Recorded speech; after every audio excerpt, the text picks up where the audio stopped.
made fun of and deprived of an inheritance. After 2 years, I came back and changed everything. They used to call me the fat girl, even at my own family dinner table. They laughed when I walked into the room, made fun of me at fancy parties, and told me I would never succeed unless I lost weight. 2 years later, I walked into the meeting room wearing a black suit that fit perfectly, placed a stack of documents in front of them, and announced that I was the one who had bought the entire company they had always boasted about. Do you know how sweet it feels to make those who once mocked you fall completely silent? But to reach that moment, I went through years where every teasing remark felt like a knife to the heart. In their eyes, I wasn't beautiful enough to represent the family, not neat enough to be respected. But in my eyes, they were my own flesh and blood, yet they made me feel like the smallest person in the world. And then one fateful dinner changed everything, turning humiliation into motivation, turning me from a joke into someone in control. If you've ever been judged for your appearance or looked down upon by someone, stay with me until the end of this story. And before we begin, comment below. If you were me, what would you do to get back twice as much?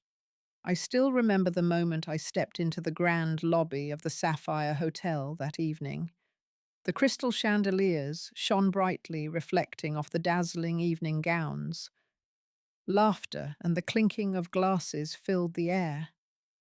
My family called it the monthly dinner, but in reality, it was more like a beauty pageant than a family gathering.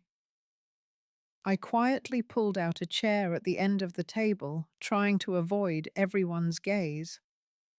But before I could sit down, Reed, my cousin, glanced down and said half-jokingly, "Lena, this chair has a weight limit of 250 pounds. You know that, right?" Laughter erupted immediately, rippling through the room. I smiled faintly, hiding my clenched hands under the table. Next to Reed was Chloe, my cousin, the pride of the Montclair family. Her red dress hugged her slender figure.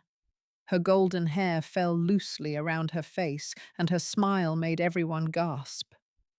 "Look at Chloe and learn," Aunt Vivian said, her voice tinged with teasing. "Lose 50 pounds and maybe you'll get a wedding invitation as beautiful as this one." Chloe covered her mouth with her hand, her eyes sparkling but not hiding her triumph. I bowed my head, picked up some more salad and tried to swallow it along with the bitterness spreading in my heart. The laughter and chatter continued around me, but to me it was all just silence. They had no idea that those words had laid the foundation for a plan I would never forget. As their laughter still echoed in my head, I suddenly realized this scene was all too familiar. Perhaps it had started a long time ago when I was an 8-year-old girl, chubby and shy. Back then, every time the family gathered, everyone had a nickname. Chloe was Little Angel, Reed was Basketball Hero, and I was called Little Hippo, the Little Hippo. Sounded cute, but every time that nickname was uttered, I just wanted to disappear. Chloe and I grew up in two opposite worlds. She was tall and blonde, and walked into a room and turned heads. I was quiet at the corner of the table, trying not to draw attention.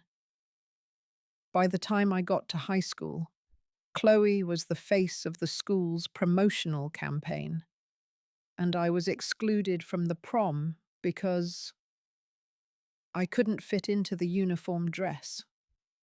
The Montclairs always saw looks as a ticket to success. When I graduated from college, they gave me a gym membership with a handwritten note, "Hope you find a job," and a new waistline. I laughed, but it was to hide the sting inside. As for Chloe, She was sent to Paris to study fashion and attended every high society event. Upon returning, she was immediately appointed image director at Montclair Fitness, despite having zero management experience. On every brochure and promotional video, Chloe's radiant face appeared as the living embodiment of the Montclair brand. And at every family dinner, comparisons were inevitable. Lena, look at Chloe, a relative said, her eyes full of meaning. Looks are the passport to every door. That evening I thought things would end with the usual teasing remarks. But I was wrong. As the dessert was served, Reed suddenly leaned forward, pulled a tablet from his suit jacket and said, "Everyone check out Montclair Fitness's new advertising campaign," he said, his voice brimming with pride. The screen showed brightly lit videos of six-pack trainers and models working out in a luxurious gym. Lively music played in the background. But then, the next image hit me like a bucket of cold water. It was a collage. A fat girl was struggling to zip up her sweatpants and her face was mine. The photo was poorly edited, but it was enough for anyone to recognize me. Laughter erupted, echoing across the table. Some people held their stomachs, others clapped their hands. "Oh my God, it's so similar." A relative giggled. "It's just a joke," Lena Reed said, trying to sound harmless. "Who told you I always eat all the cake at weddings?" I heard Chloe laugh, even though she was trying to cover her mouth.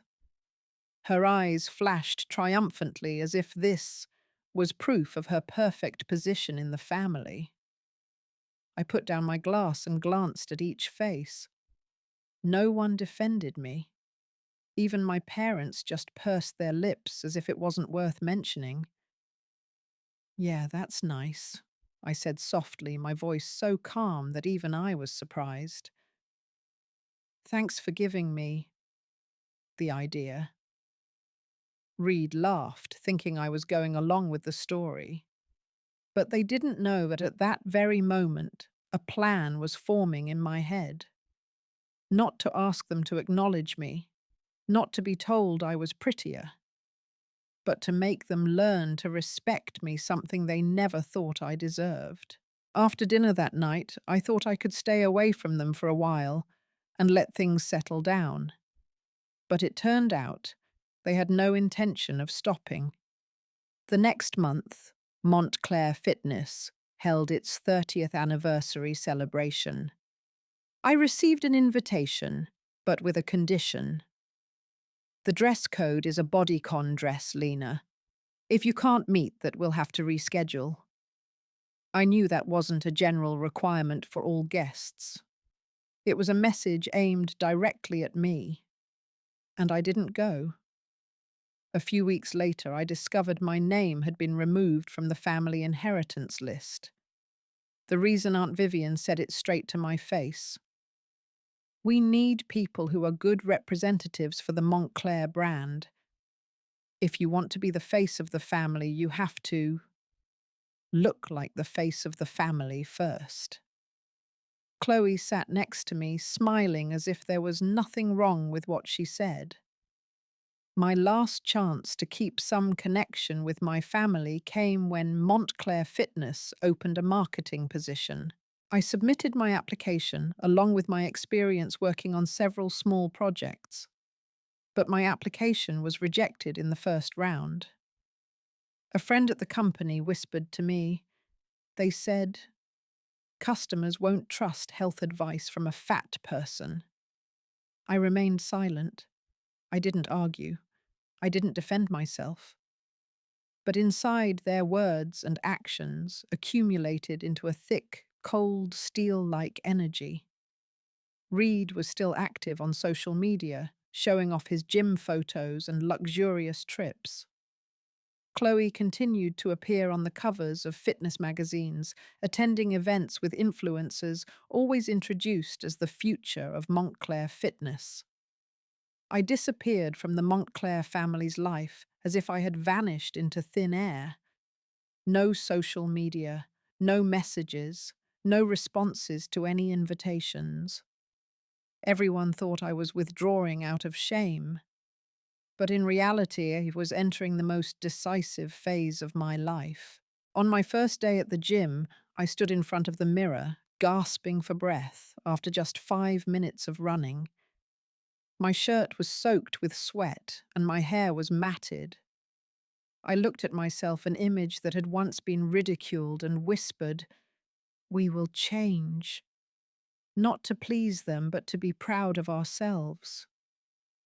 I hired a personal trainer, learned about nutrition, did yoga interspersed with cardio, and persevered every day. At first, the weight loss was slow and discouraging, but every pound lost, every squat that felt stronger, every deep breath was a small victory. At the same time, I dove into researching gym business models. I realized there was a huge gap in the industry. People who had been body shamed, like me, always felt excluded from the standard fitness environment. From that idea, True Form Wellness was born. It started as a small gym rented in the suburbs, but the philosophy of true health for every body type quickly attracted hundreds of members. We didn't hang posters of flat-stomached models. Instead, the gym walls were covered with before and after photos of members, not to show off, but to recognize their efforts. In less than 3 years, Trueform expanded to 60 branches nationwide, generating hundreds of millions of dollars in revenue. I reinvested the profits into real estate, purchasing several commercial buildings, including the Montclair Fitness HQ headquarters, through a parent company that no one could link to me. On the day I signed the purchase agreement, I sat in the lawyer's office, looked down at the paper with my name printed under legal owner, and smiled softly. All the mocking words, the disdainful glances, the dinner filled with laughter, had brought me here. They were still living in the illusion that I was just the fat Lena of the past. But soon they would be sitting across from me in the very room I now owned. And this time, there would be no laughter. That morning, the Chicago sky was grey and hazy, but I saw light shining from within me. I wore a black suit that hugged my figure with clean lines and high heels, just high enough to walk steadily. In front of the mirror, I looked at the woman reflected back. There was no trace of the fat Lena they used to mock. The Montclair Fitness Board is in session. My assistant reported, her voice low, but unable to hide her excitement. Good. It's time. I nodded. The conference room door opened. Everyone turned around. Reed frowned. Chloe raised her eyebrows in surprise, and Aunt Vivian wrinkled her forehead slightly. "This is a private meeting," Reed said, trying to maintain his authority. "You're in the wrong room, Lena." I walked straight to the head of the table, placed my leather briefcase on the shiny wood, and unlocked it with a clear click. No mistake, Reed. I'm Lena Montclair, and for the past 6 months, I've also been the legal owner of Montclair Fitness. The room froze. Chloe let out a nervous laugh, thinking I was joking. "Don't tell me you're here to contribute marketing ideas," she asked sarcastically. "No," I replied, my eyes scanning each person in turn. "I'm here to announce the results of a full company audit." I pulled out a thick stack of documents, each page turning with a sound like a knife cutting through the air. "Read. This is the marketing fund you withdrew to buy your luxury car. Vivian. This is your aunt's plastic surgery bill listed under maintaining the company's image. And Chloe. I paused, staring into her eyes, which were beginning to lose their composure. This is the contract for promoting a weight loss drug containing banned substances which cost the company millions of dollars in revenue and reputation. No one spoke. Only the sound of papers shuffling and heavy breathing filled the room. From today onward, Montclair Fitness will be a place that celebrates true health. No more harmful beauty standards. No more turning others into jokes for profit. And if any of you disagree, I paused, smiling coldly. The door to that room is still open. Reed gripped the chair tightly. Chloe looked down at the table and Aunt Vivian swallowed hard. As for me, I stood tall, feeling the silence. I had always dreamed of the silence of power, not of fear. Just a few days after the meeting, the story began to spread outside the company. It started with a few whispered messages in business circles, then spread to online fitness groups and eventually appeared on major forums. People reposted old photos of me comparing them to my current appearance, accompanied by comments that were both surprising and admiring. But what they talked about most wasn't how I had changed my appearance, but how I had turned years of ridicule into motivation to regain control. The consequences for my family came faster than they expected. Reed was fired immediately, and the purchase of the supercar became evidence in the investigation. Aunt Vivian quietly withdrew from the board of directors, avoiding all social events. Chloe, the jewel of the family, lost her position as director of image and had to join True Form Wellness's internal training program. For the first time, she stood at the front desk, greeting customers with a forced smile. A few months later, Chloe came to me. No more evening gowns, no more arrogance, just an ordinary woman with a sincere gaze. I thought you'd always be there for me. Turns out I was completely wrong. I replied succinctly, what matters isn't where you stand, but what you'll do next. Montclair Fitness gradually changed. We removed all the standard model posters and replaced them with real photos of our members. We opened classes for all ages and body types. Customers no longer felt shy when they walked in, and profits increased by over 40% in just 1 year. For me, I still keep the habit of working out at the first small gym of True Form where it all began. Every time I look in the mirror, I don't just see a different physique. I see a stronger, more confident gaze. I've come to realize that the sweetest victory isn't making them regret it, but forcing them to change. And sometimes the best revenge is becoming the person they never believed you could be. If there's one thing I've learned from all of this, it's that no one has the right to define your worth based on what they see. Teasing can knock you down, but it can also fuel you to break through. I didn't build True Form Wellness to prove that I lost weight. I built it to prove that true strength comes from within, from perseverance, from knowing you're worthy, no matter what you look like. If you've ever been looked down on because of your appearance, or if someone has ever told you that you're not good enough, remember you don't need their permission to start. Just one decision, then one step, then another. And one day you'll be standing where they have to shut up. Now I want to hear your story. What have you overcome that others thought you couldn't share in the comments below? And if this story resonates with you, please like, subscribe, and turn on notifications, because there are many more stories of resilience, justice, and turning pain into power.